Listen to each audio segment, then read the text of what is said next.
All right, well, welcome everyone to our session here on how to get the Inflation Reduction Act 45L tax credit upwards of $5,000 per housing unit. We're real excited to have this session today on these available tax credits that are available for projects that are achieving the Energy Star certification or Department of Energy Zero Energy Ready certification. We have additional links we've sent out ahead that you can watch to learn more about those programs, and we're always doing more trainings. But this is going to be specific to the available tax credits you can achieve potentially on your projects when you are pursuing these certifications. Before we get started, as we always love to do here at the GreenHome Institute, we do a membership shout out. In this case, we are congratulating our member Fireside Home Construction with their owner Jacob Lepan for receiving his PHIUS certified builder designation. So make sure to check them out at their website, Fireside Home Construction, to learn more about the benefits of working with a builder like Jake, who carry these certifications to ensure you're building better. And you know, this is who GreenHome Institute members are, and this is what GreenHome Institute members do. You can learn more at our website, greenhomeinstitute.org, about becoming a member.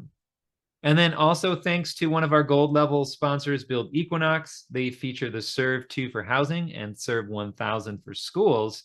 These devices are energy ventilators that keep fresh air coming in, but have an integrated heat pump to ensure maximum comfort. They are also demand-controlled smart ventilation, which detects poor air quality and only ventilates as needed, saving energy and reducing overventilation. Learn more about the Serve 2 and Serve 1000 over at buildequinox.com. Now, this course is brought to you by the GreenHome Institute. The GreenHome Institute is a nonprofit with a mission to empower people to make healthier and more sustainable choices in the renovation and construction of the places we live. Today, I will be your moderator. My name is Brett Little, and I am the education manager here. As always, our courses are approved for multiple continuing education units, including our Certified GreenHome Professional designation. And this one is in all 4 of the 5 pillars of green. AIA Health, Welfare, and Safety may make it applicable to your state-based design or contractor license. Make sure to grab the PHIUS code at the end, which will be printed on your certificate or within the survey that's sent to you if you stay for the entire CU session. So with that, I'm going to hand it over to our speaker, Brandon Valverde. This is his second time on the show. He first came on the show pretty much immediately joining a panel right after the passage of the Inflation Reduction Act in 2022. So now he's here to kind of catch us up on where we're at on this specific program with 45L. So Brandon, good to have you back. Welcome, and please take it away. Yeah, thanks, Brett. All right, so yeah, like Brett mentioned, my name is Brandon Valverde. I'm a tax consultant. I work for KBKG. KBKG is a specialty tax incentive firm. We focus on certain sections of the tax code that impact real estate, cost segregation, 179D, and 45L, like we're going to be speaking about today. So I'll get right into it. So 45L is a tax extender. It was first introduced in 2006 as part of the EPACT 2005 EPACT Energy Policy Act. And it's been extended numerous times throughout, its inception and up until its last, extension brought on by the Inflation Reduction Act. It had sunset at the end of 2021. So what the Inflation Reduction Act did, like Brett mentioned, I hopped on just as just after that was signed. What the Inflation Reduction Act did is extend 45L retroactively for 2022, as is, under the historical guidelines that were in place since 2008. 2008-35 was that notice. At the time, the credit is worth $2,000 per unit. So, if you're talking about 100 units, you're looking at tax credits of up to $200,000. The energy efficiency criteria is different than it is now, and it involved outperforming a outdated code, the 2006 IECC, by 50%. So if you showed a reduction in energy consumption of at least 50%, you could receive this tax deduction. So it was a tax credit. My apologies. So 2006 IECC, but it was modified to isolate just your heating and cooling systems and your building envelope. So your lighting didn't come into play, either did your hot water. Eligible buildings included at the time single-family homes, so that's single-family detached and attached, and also dwelling units that are located within buildings that are 3 stories or less above grade. So low-rise, garden-style type apartment buildings typically. Significant rehab and reconstruction projects were also eligible, and that was extensive, full gut rehab, and also cosmetic, more tenant in place, or tenant displaced rehabs were all sort of eligible. Any questions here before I sort of advance the slide, Brett? Okay. Okay. No, but as I should remind everyone, feel free to chime in with questions and we'll take some as we go. So thank you. No sweat, no sweat. All right. So eligible taxpayers include home builders, multifamily developers. So this also included investors, investor groups, those who had basis in the project, and then either constructed the development themselves or hired a third party to construct the development for them. Okay. I mentioned 2008-35 as the initial guidance. Guidance regarding the new era of 45L has been released. It was released last year, 9/27/2023. And the language is a little different, and we can probably cover this a little later, but the language is a little different than it was in 2008-35, but this has not changed. The eligible taxpayers still include home builders, multifamily developers, and those investor groups that I mentioned. Okay.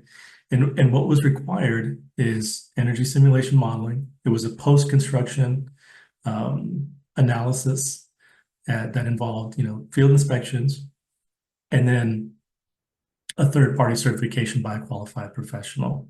So a little foreshadowing here. So, post-Inflation Reduction Act era of 45L, this verification process has been completely overhauled. Okay, so it's one of those things where, if you're waiting until construction is complete to take advantage of these credits, it's too late. Brandon, a couple quick questions, and tell me if you're going to get into this, but when you say the word basis, are you going to kind of go into further detail on what you mean by basis, maybe for those who aren't into tax law? Sure. Basis just means, some skin in the game, some ownership in the development, capital, essentially. Ownership in the development, that's really the sort of key. Yeah. To make the distinction, an owner is different than a general contractor. A general contractor has no ownership in the development. They may be constructing the development, but they don't have any ownership. Yeah. Does that help? And then the other question that came up, and I'll kind of speak to the technical side real quick, but on renovations to achieve Energy Star and especially DOE Zero Energy Ready under renovation, you're talking about a full, usually a gut rehab, right? We're having to rebuild and repair walls, rebuild mechanical systems, duct systems. So from a technical standpoint, it's a lot of work. But from a tax standpoint, if you achieve this standard and you meet all the other tax obligations, are you seeing renovations able to achieve this credit? So under the old Historical guidelines of 45L, yes. Definitely seeing success in certain cases, right? Each project is unique. There was no definition, in the tax guidance regarding what substantial rehabilitation was. However, in our experience, what we saw qualifying were projects where, at a minimum, we saw new windows, new HVAC, and again, at a minimum, and depending on the wall type, added, replacing of insulation, opening up those walls and adding insulation. Because for old buildings, that's the toughest part. How do you inspect wall insulation that's already been installed, right? And it's been there since 1980, right? With that visual portion of the inspection, it's tough to kind of get through. So did that sort of answer your question? So I think you're answering the question, and this was probably my mistake for asking these questions now based on what you saw in the past. Yeah. So maybe we will ask these again after you kind of go through where we're at now and ask Sure. where we're at Sure. for this year. So yeah, so yes and no. So thank you. Yeah. All right, fair enough. All right, so yeah, just to kind of catch up on Brett's point here. So the heading here, 2020 through 2022, this is again that historical era of 45L. I mentioned the Inflation Reduction Act, extended 45L as is retroactively from 2022. But from a tax perspective, there's the ability to go back and claim credits retroactively from 2020, 2021, and 2022 under the old historical guidelines. So some look back opportunities are still available. But again, this is under the old rules where $2,000 per unit, lower rise residential construction only. And then, as Brett mentioned, there's some differences in when it comes to rehabs, and we'll get into those next on the upcoming slides here. All right. So 2023 and 2032. So this is the new era of 45L.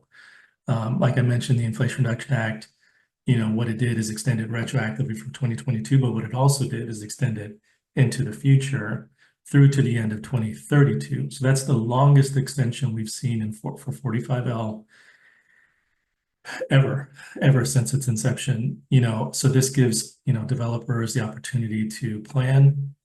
I think the biggest thing with 45L being an extender, it's just difficult to plan for. A lot of times, especially when you're talking about retroactive extensions, it wasn't incentivizing developers necessarily as rewarding them for meeting certain criteria that maybe they weren't intentionally attempting to meet. So, as I mentioned, okay, I'll stop there, Brett. Do you have any questions there? Well, go ahead and I'll let you finish up. Sure. So, as I mentioned, eligible taxpayers include home builders, multifamily. This has not changed, regardless of what the guidance says. The wordings may be a little different. It's the same eligible taxpayers. Okay, so one of the big changes brought on by the Inflation Reduction Act is in the total credit amount. So, I mentioned the historical requirements, or the historical credit amount was $2,000 per unit, and that applied multifamily, single family, attached, detached, didn't matter. $2,000 across the board. Now it's one of those things where it depends, what type of building are we talking about? If it's, a single family home, homes, home builders, essentially, their credit amount starts at $2,500 per unit and can increase to $5,000 per unit for meeting, what Brett mentioned, Energy Star and ZERH requirements, certification requirements. For multifamily developers, and this is both market rate and affordable, their credit amount starts at $500 per unit. there's a base rate essentially that starts at 500 and increases to 1,000 for meeting the same criteria, Energy Star, ZERH. Now, if prevailing wages are paid, if prevailing wage requirements are met, then there's a 5 times multiplier, a bonus rate that's inserted, and $500 becomes $2,500, 1,000 becomes 5,000. Okay, so within those prevailing wage requirements, it's just prevailing wage. There's no apprenticeship requirements. If we have time, we'll get into 179D at the end. The 179D was also impacted by the Inflation Reduction Act, and they also have a base rate and a bonus rate for prevailing wage, for meeting prevailing wage requirements, but they also have a apprenticeship component built into those requirements that 45L does not have. Brett, any questions there? Well, and I'm glad you mentioned 179D, because kind of going back to that renovation question. Yeah. Now looking ahead in the future, right? Again, from a technical standpoint, meeting the DOE Zero Energy Ready certification or even the Energy Star certification, again, we're talking about gutting out walls. Most likely we're talking about, now they do have some gut rehab provisions, so you should all know that there are some provisions. I can send them to you. Yeah. You're talking about, new duct work, which is expensive, especially in older homes. Yeah. So let's say, Brandon, they meet all of that. Like, let's set the technical stuff aside. They meet it, they get the certificate, they hand it, from an accounting tax standpoint, they had a renovation go through. What does the new law say about that? Or is it, not, do we not know? The new law, the new tax law, you're saying? Yeah, like 45L, like, again, you meet the standard, you repair the building to that level. Can you still get these from an existing, or they have to be a brand new structure? So rehabs are eligible, but they again have to be full gut rehabs. The tax law doesn't, the guidance doesn't really, it doesn't really weigh in, Right. when it comes to the extent of rehabilitation projects. Yeah. What it does is defer to Energy Star, ZRH's website, Yeah. for details about the certification requirements. Right. And so, yeah, you're correct. Yeah. So although historically maybe more cosmetic rehabs were eligible, Yeah. going forward, it's one of those things where it's full gut, walls, down to the studs is Right. what we're looking at. Yeah, the rater has to be able to do that pre-drywall inspection. And Correct. so It's again, like you're building a whole new structure, yeah, except for the slab. You mentioned some exceptions, yeah, and those typically surround, the slab installation requirements. right, yeah, But it does involve opening up those walls and, yeah, some thermal bridging, requirements, right. that have to be met. So, yeah. But for those with questions on existing structure, we're kind of going to maybe hopefully get to 179D at some point or another time, where you're talking about actual repairs to existing buildings and you get paid for that. Or on the single family side, you're talking, the homes rebates, upwards of, I think, $22,000 per state as they enact these laws. Those will really, if I understand right, on single family home improvements, that's really where the money is flowing on existing housing, right? It's the homes rebates, it's the tax credits for heat pumps and all of that, correct? You're talking about at the state level, some state level. Yeah, the utility incentives. the homes rebates, or the homes 25C tax credits. If I understand right, those are really meant to address the existing housing market on the small side. Yeah. I'm going to take your. Yeah, I'm and gonna you don't defer have to to you on answer. that. I will promise you all that is true. So, Fair enough. okay. And then getting back to this basis question. So, like, what kind of home building structure do you see on the single family side where they're getting this? Because I think of like production builders, right? If you build it, they will come, right? Kind of situation. They have a stake. They invested their money in it. They built it. I assume that's a basis. But a lot of times we see a homeowner really is the qualified contractor, right? And they're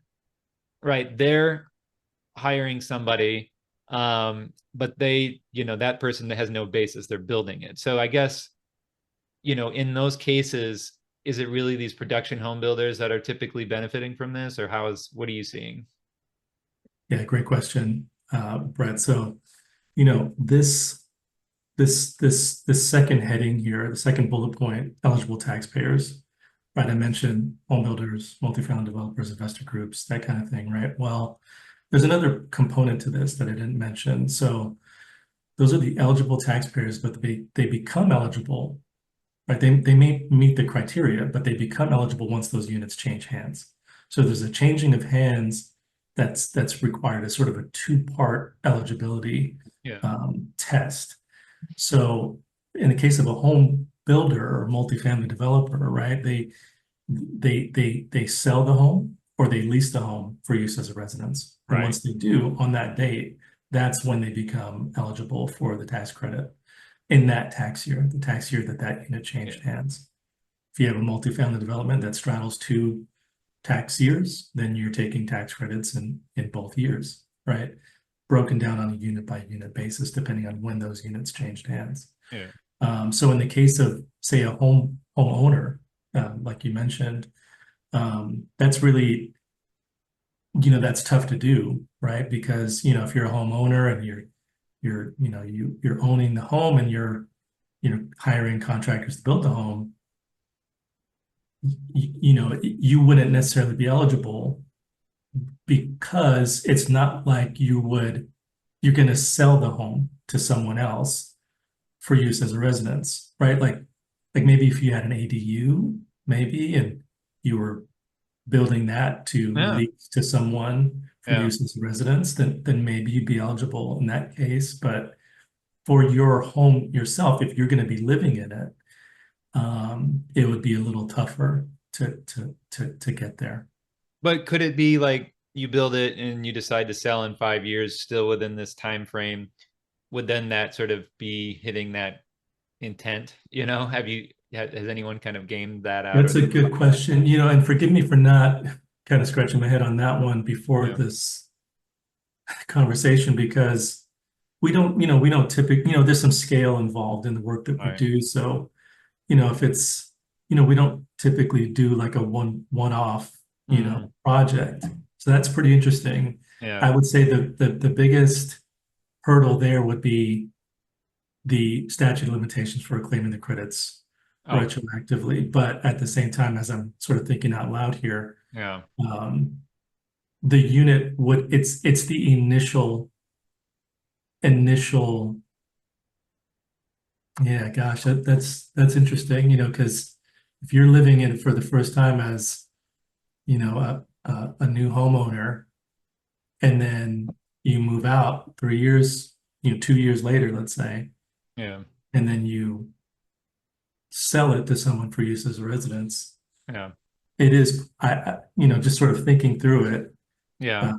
just on the surface, Yeah. it seems possible, Yeah. Um, but I'd have to do a little more digging to make sure. But so don't quote me on that. But no, it no, I seems appreciate more you legit. thinking that one through, and it kind of came up, and I thought as you were mentioning a homeowner selling it, it's like, yeah, some people may build, and then, what is the average data? I think the average data is showing people are staying in their homes longer these days with cost and Mm-hmm. everything. So it may be a mute point, but another kind of question that came up, and I'll kind of expand it, is, perhaps people who are trying to determine what is single family versus multifamily. I'd imagine people want to do everything they can to get this into the single family bucket Yeah. for, reasons of avoiding the prevailing wage. Now, Mhm. should you be paying prevailing wage or not? I'm not going to answer that here. Maybe you should, maybe, who knows, but we're going to do another session on prevailing wage, everyone. So I promise you that's coming.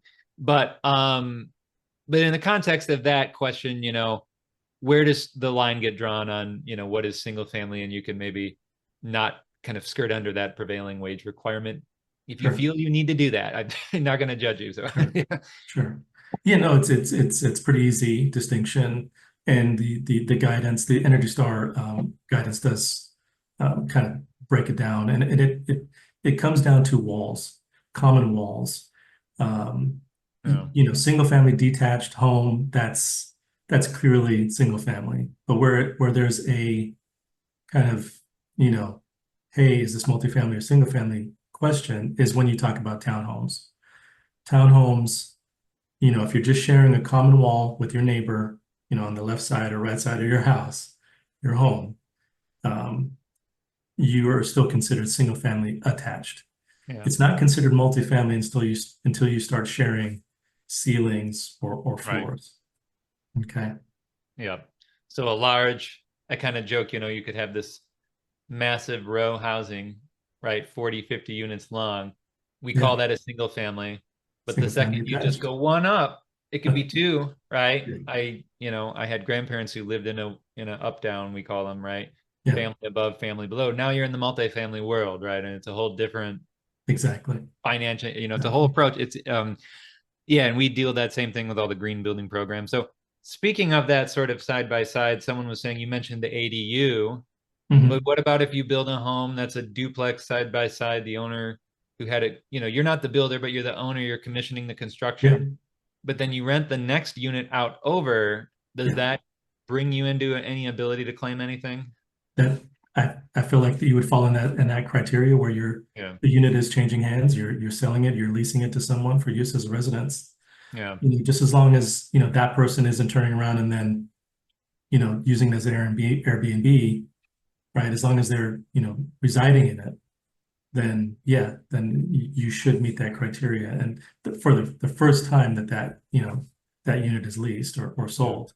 Yeah. Um, Oh, and then someone here, we should ask, prevailing wage, Davis Bacon, can you just, well, I think you're going to bring that up in the next slide too. So sure, I can I'll give let like you a forward on that one too. So, yeah. yeah, high level overview of the prevailing wage, and then yeah, you can sort of dig in when you do a dedicated, a presentation on prevailing wage. But prevailing wage is just it's a minimum pay requirement for workers on a job site, depending on what they're doing, where the project's located, and when it comes to residential, it comes down to how many stories.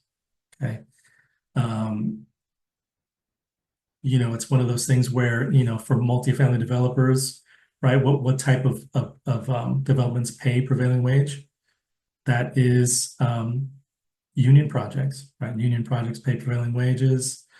Recently, we had a labor shortage, right, where it was tough to find skilled labor. And so developers were paying more than they typically would for workers. They may be paying prevailing wage in their area because of that. And then affordable housing developments, sometimes just as a condition of the funding that they receive, right? They may be paying prevailing wage. There's also state-specific laws that have, listed out here. California's SB6 law, for example, it removes certain zoning requirements if prevailing wages are paid. So it just, kind of depends. So I would say this HUD D4 loan, HUD home funds, those can be utilized by market rate developers and affordable housing developers. However, most of the time, where we see them utilized is with affordable housing projects. Any question? Oh, yeah. Any questions here, Brett? Well, another question came up about our nonprofit housing partners. Yeah. A lot of times they are funding developments and it's owned, meeting all the other requirements, but they're just nonprofits, so they have no tax. Mhm. Now I know parts of the Inflation Reduction Act under the White House Direct Pay Program for ground source heat pump technology or solar power has sort of helped fix that issue where you can, in the past, I think nonprofits couldn't get bonuses or anything for solar or geo. Where do nonprofits fall into this? Is there any opportunity for them in any ways? Yeah. So where we see nonprofits benefiting from 45L tax credits is in the affordable housing space. There are nonprofit GPs that partner with investors to secure to build a low-income housing development, and then they're utilizing 45L credits. They're essentially layering the 45L credits on top of their LIHTC credits, because the LIHTC credits or the 45L tax credits function the same way that LIHTC credits do. They're both Section 38 general business tax credits. They're not transferable. However, another sort of great thing for affordable housing developers that the Inflation Reduction Act changed is there's no longer a requirement to reduce basis for calculating their LIHTC credits. So they're able to, it's just easier for them. It's one less hurdle for them to take advantage of these credits. And I can kind of advance the slide here because I feel like that's really where, I sort of talk about, affordable housing developers. They build with energy efficiency in mind. They sometimes pay prevailing wage, or most of the time they pay prevailing wage because of the funding that they receive. And because they're building with energy efficiency in mind, sometimes there's overlap with other energy efficiency programs like NGBS, like LEED, right? Where, taking that next step and getting to, Energy Star or ZERH, maybe they're just checking a few additional boxes, right? So yeah, affordable housing developers' biggest beneficiaries, I feel like, as part of the Inflation Reduction Act, an extension of 45L. And also another key change involved the story height limit. Previously, 45L was limited to low-rise residential garden style developments when you're talking about multifamily. Now, low-rise, mid-rise, high-rise, and mixed use are all eligible for 45L. So for the first time, we're seeing 40 projects taking advantage of not only 45L but 170 at the same time. That's just never happened in the past. It wasn't possible in the past because for residential, 170 only applied to 4 stories or greater, and of course 45L was 3 stories or less. So there was never a crossover. If any, oh, go ahead. And then I was just going to say the other key change about the full gut rehabs, just to kind of memorialize that. Yeah, on a big change is maybe a cosmetic, rehab renovation project was eligible previously under the old historical requirements. Now that just can't happen. So LIHTC, that certainly is helpful there. Do you know if there were other, HUD, of course, Fannie Mae, Freddie Mac, they all had some of their own green incentives programs. Do you know if those ever ended up being barriers with programs like this, or was that never a problem to begin with? Or does that help solve getting any of those other, big pots of affordable housing dollars? I'm not sure I understand the question. You mean previously or well, yeah, I mean, so like previously, we'd always heard LIHTC and 45L, we're at an impasse, and you explained how that fixed. Do you know if that same issue in some other ways existed with like the HUD green programs or Fannie or Freddie, and now that's resolved too? I don't know if I can't really speak to any other energy efficiency programs, but I can say that in the past, historically for affordable housing developers, trying to take advantage of 45L was a challenge, right? I mentioned, there's that partnership between the GP and the investor. And what it took essentially was amending those partnership agreements after the fact, right? After construction had already been completed and finalized, and then renegotiating, not only determining a need, whether or not they needed, there was appetite for these credits, but also coming together on agreement for monetizing those credits, right? And then on top of that, was there even excess basis to reduce? Right. So it really limited the viability, certain projects. Or now it's one of those things where just about every affordable housing development is a viable 45L candidate. Yeah. I know on the Homes 25C side, like let's say I go and get a new heat pump and I get $2,000, but then my local utility gave me 500 towards it. I have to actually deduct that, and then my rebate is reduced from the federal government. Does that penalty. I'm going to call it a penalty.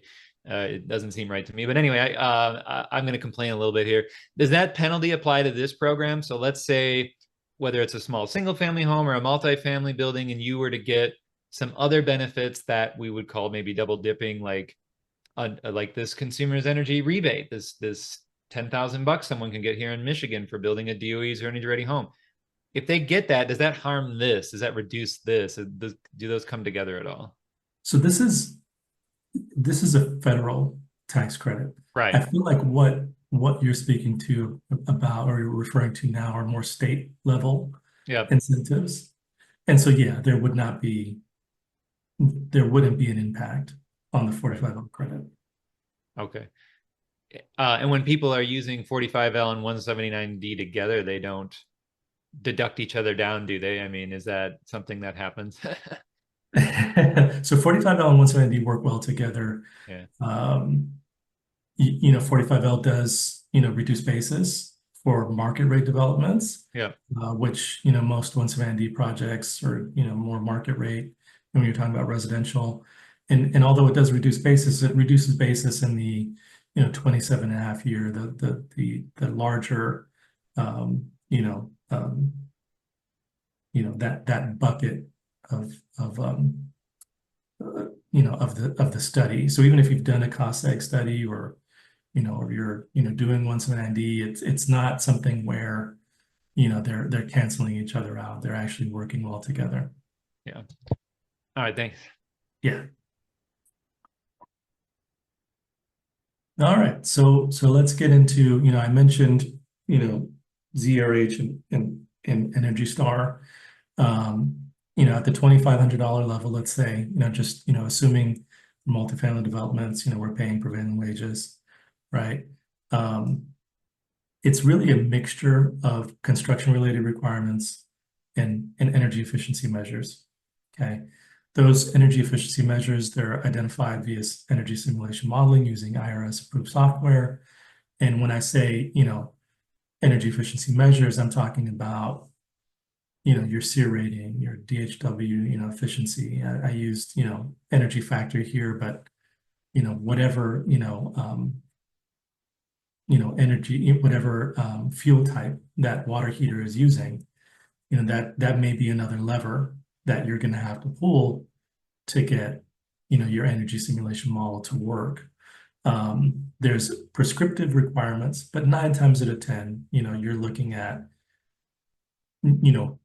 qualifying a project using energy simulation modeling, because it just gives you a little more flexibility, right? Performance-based, can be deficient in certain areas as long as you make them up in others. And then the construction-related requirements are universal. They apply to all projects, regardless of, the location. There may be some exceptions depending on, the wall types or how many stories or the climate zone, but there's still going to be mandatory requirements like air sealing, sealing up those gaps and penetrations in the wall, making sure that those are all sealed. Reduced thermal bridging. This is, something I mentioned, kind of referred to earlier when we were talking about, the rehab projects, right? Where, buildings, multifamily developments are typically made out of wood, right? Taking those walls down to the studs, right? What Energy Star is about is reducing that thermal bridging. Wood just is not a good insulator. So what's required is either meeting this reduced thermal bridging requirement by reducing the amount of lumber you have in your project if you're talking about new construction, or the other option is continuous rigid insulation. So you're reducing that thermal bridging, so there's the studs don't have direct contact with the interior of your space, right? Properly installed insulation, so ResNet grade 1 insulation is required. And then there's ventilation requirements. So your bath, bath exhaust, your kitchen hoods, those all have to be vented directly outdoors. So if this isn't happening, this is something where, during that design phase, this has to be addressed. And if it's one of those things where the cost just doesn't weigh out the credit, the return on the investment just isn't there, then maybe it's one of those things where you just stop and move on to the next project. However, most of these things are not costly. It just takes planning. So pre-construction planning before construction breaks ground, that's key to taking advantage of 45L going forward. Because there's verifications and inspections and diagnostic tests that happen throughout construction. Okay, so construction related requirements, energy efficiency requirements as well. And then at the $5,000 level, it's everything that's required at the $2,500 level plus more. So there's additional construction related requirements that have to do with minimum fenestration values, insulation values, the location of the indoor HVAC and your duct work that comes into play. That all has to be within the thermal boundary. If that's something where you had the HVAC system located in a closet outside, and it's too costly to move that location, right? Then maybe getting to that $5,000 level just it's just out of reach for that particular project, right?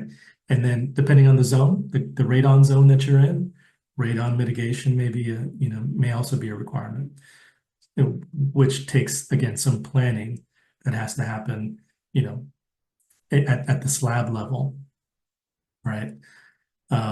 So construction related requirements that are what I'm listing out here are just sort of the big ticket items. This is not to mean any all-inclusive, if you meet these requirements, you're in type thing. This is just some of the high level big ticket items that could be some barriers to entry.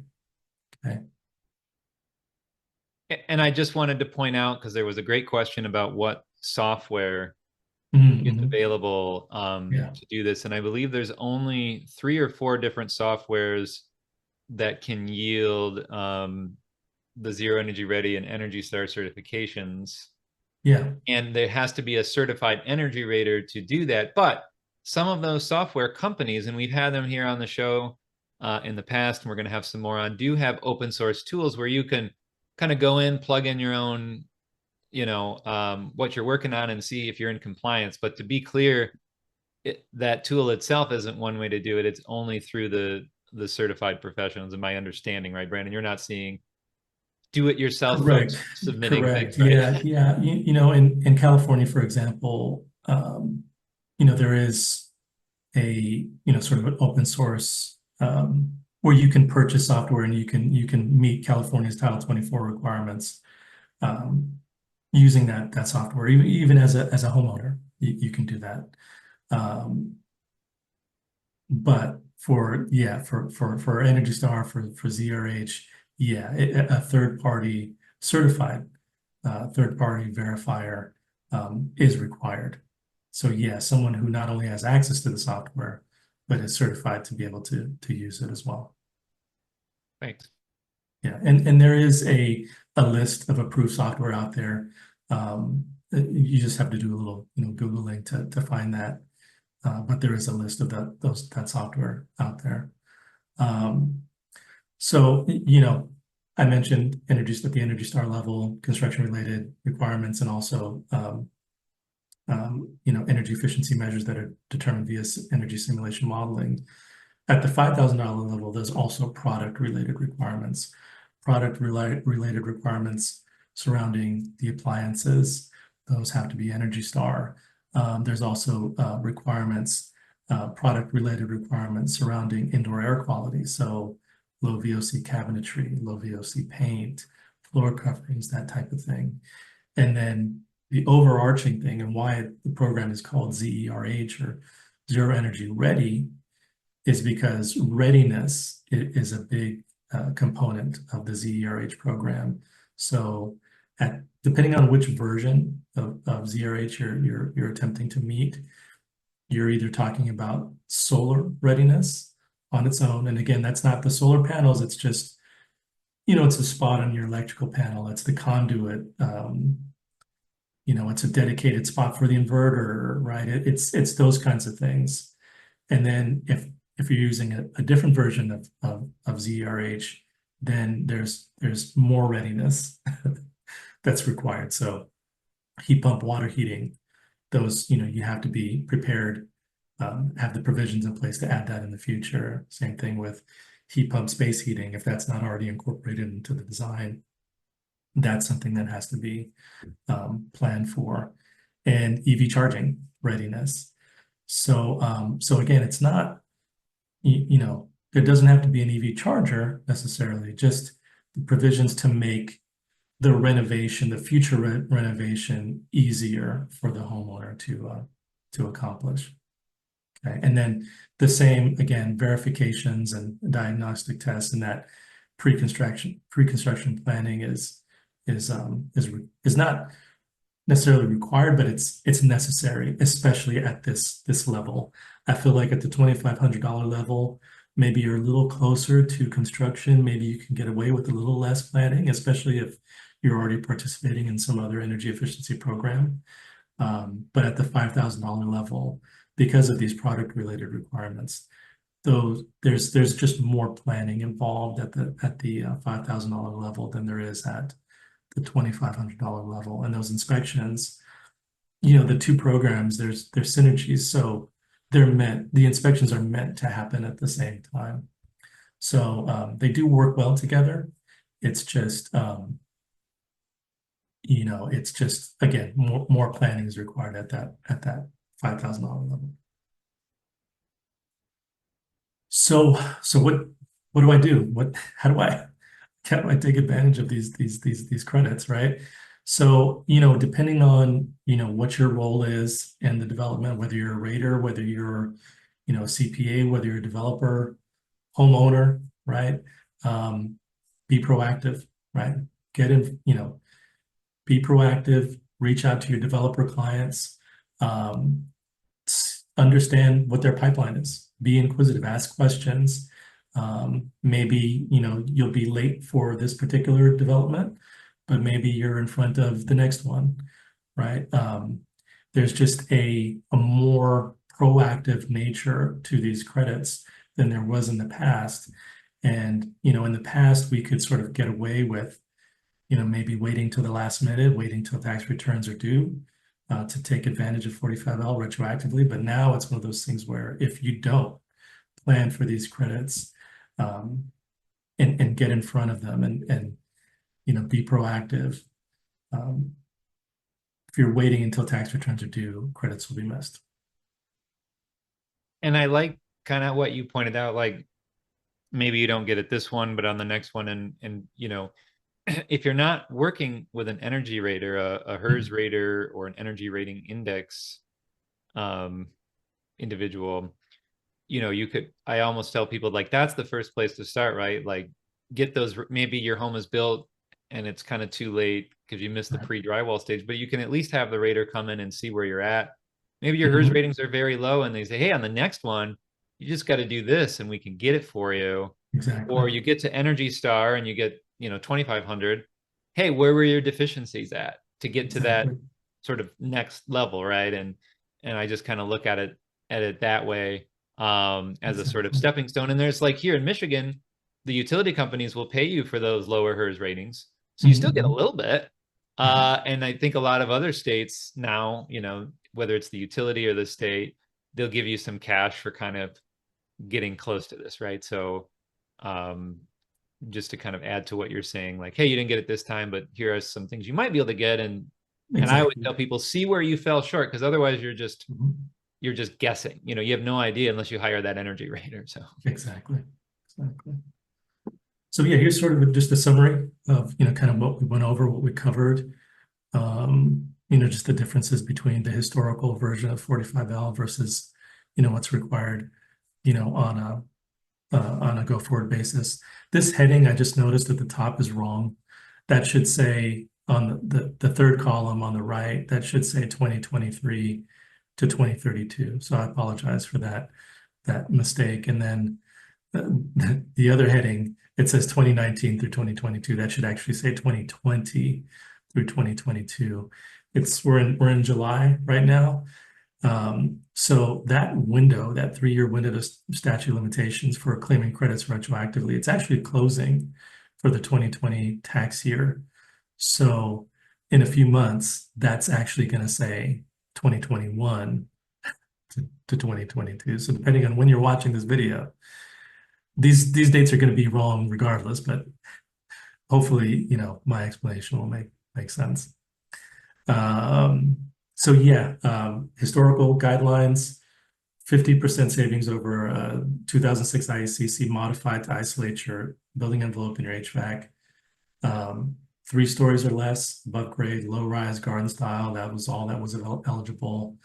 Rehab, reconstruction was limited to just more cosmetic and full gut. There was a base restriction for LIHTC, which made it a little, tough for bottom developers.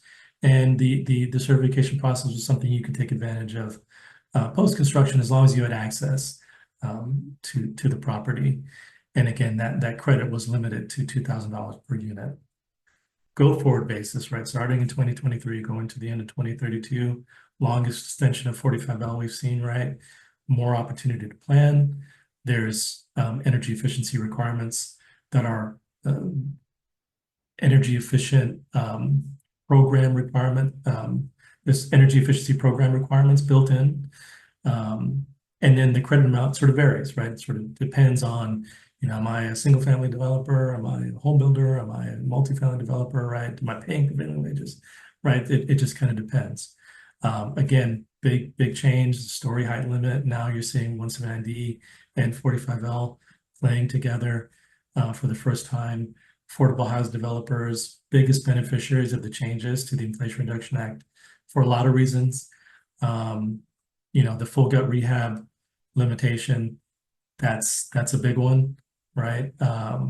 Essentially, what's required by the energy efficiency programs is almost like a new building, essentially, when you're talking about an existing building. So if you're just more of a, cosmetic, multifamily rehab developer, the credit is probably not something that you can take advantage of on a lot of projects. And then again, that pre-construction process, being built into the certification process and, being proactive and getting in front of projects and making sure that, there's pre-construction planning in order to maximize the credits, making sure that's done before the project's a little too far along in the process to make any changes. All right. So we got about 10 minutes. I don't know, Brett, do you want me to kind of jump into 179D, or did you want to open the floor to some questions about 45L?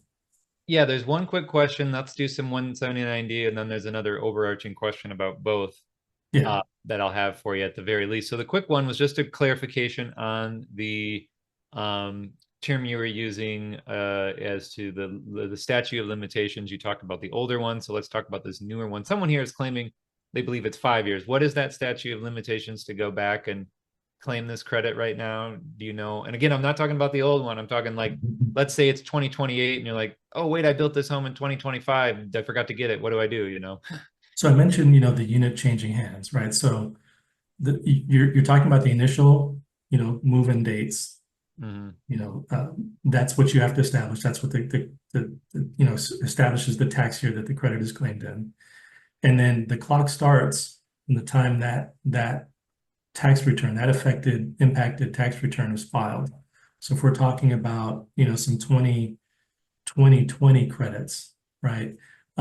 Say, you've got some 2020 credits, you had an apartment building with, 50 units that were all leased in for the first time in 2020.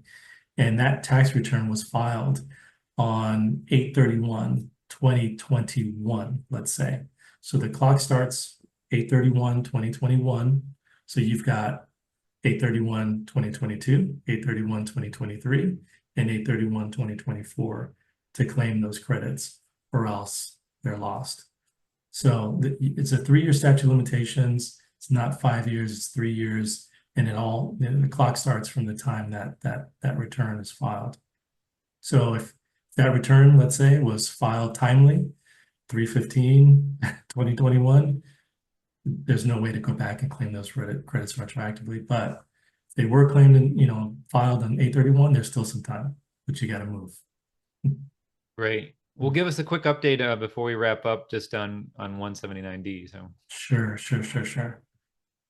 All right, so 179D, I'll try to move through quick. So yeah, it was introduced the same time that 45L was. It was made permanent. That's a big distinction between 45L and 179D. It's a permanent part of the tax code. It extended it again retroactively for 2022 as is, and then the changes didn't kick in till 2023. What the changes were about, if I can sort of advance these slides, the biggest changes was in the dollar amount.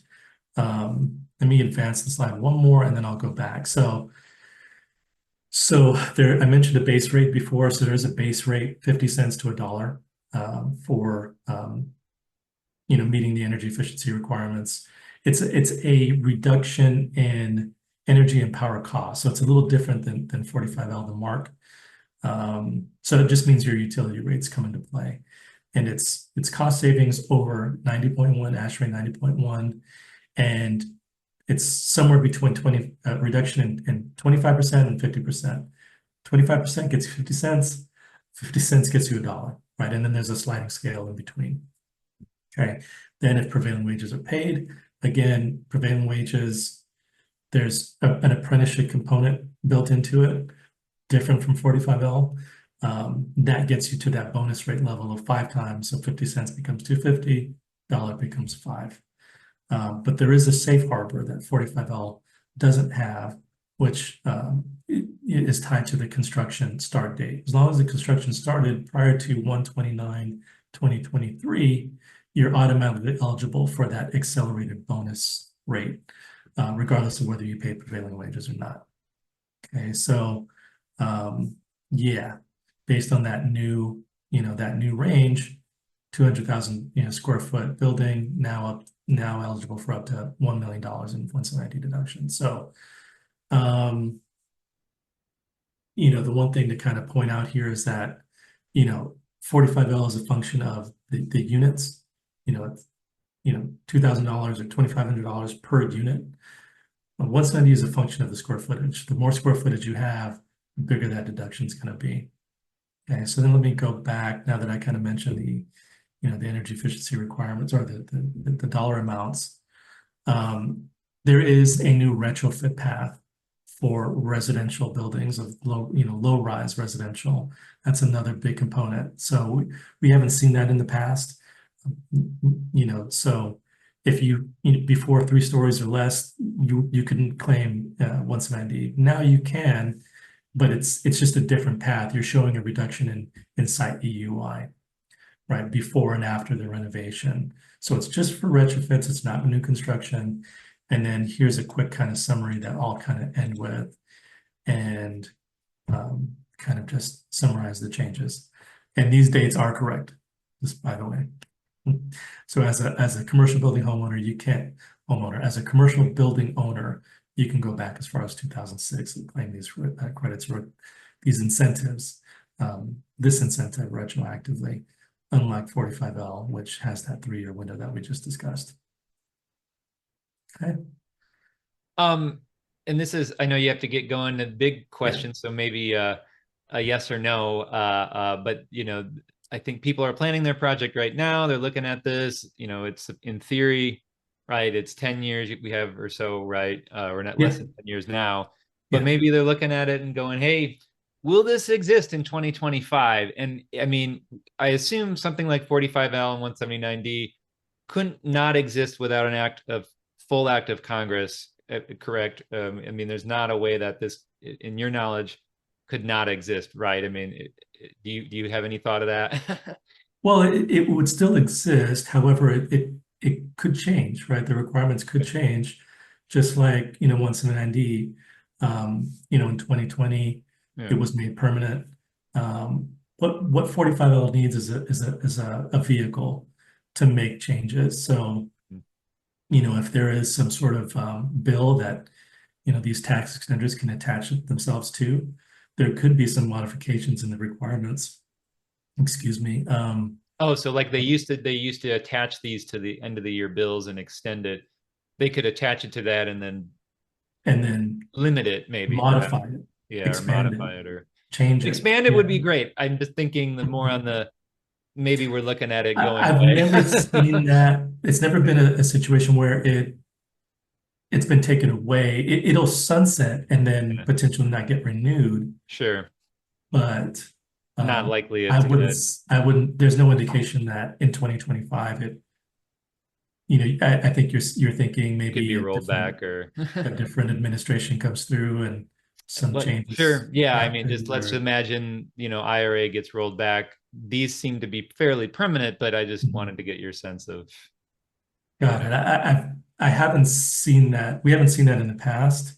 yeah, Um, so I don't see that happening here. yeah. Um, but yeah, I now that you're bringing it up, you're how about I do a little digging for you and see if that's even possible, Yeah, yeah, just something to think about as just to people are put your mind at ease. I don't planning think their it is, planning but their planning their projects out, right? Is this something I want to do? So, and I just curious if you I thought don't about see that. I don't see that changing. I'm it. 99% sure Yeah, that it couldn't be taken away. It can right. be modified, but it can't be Yeah, taken away. But let me just get back to you with that sure. 1%, extra 1% certainty. Well, Brandon, where can people go to contact Oh, you or learn more yeah, or reach out if they yeah, have yeah, further sure. So, questions? yeah, KBKG, there's my email address there. Feel free to reach out if you have any specific questions. Give me a call. Happy to answer any questions you have. Clarify any points I made on the presentation here. And yeah, thanks, Brett, for your time and allowing me to come here and share my knowledge with your community. And it's always a great time, working with you. So looking forward to the next one. Yeah, thank you for your time, Brandon. Thank you all for joining us. We will catch you next week. So take care and be well, everyone. Thank you so much. Be sure to check out all of our courses available online that you can watch anytime and anywhere to pick up your CEUs. Before you go, make sure to subscribe to us on YouTube to get weekly updates and stay up to date on green building science courses, webinars, and home tours. Thanks again.